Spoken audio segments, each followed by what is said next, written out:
ઘણા સમય પહેલાની વાત છે. એક જંગલમાં ઘણા પ્રાણીઓ અને પક્ષીઓ રહેતા હતા. જંગલની વચ્ચે એક મોટું ઝાડ હતું.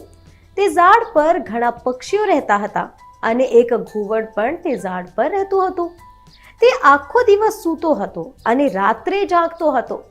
એક સમયે તે ઝાડ પર રહેતી બુલબુલે ઘુવડને બોલાવ્યો. બુલબુલે કહ્યું, અરે ઘુવડ ભાઈ, હવે ઉઠો, આખું જંગલ જાગી ગયું છે અને તમે સૂઈ રહ્યા છો. ઘુવડે બુલબુલના શબ્દોનો જવાબ આપ્યો નહીં અને તે ફરીથી સૂવા લાગ્યો.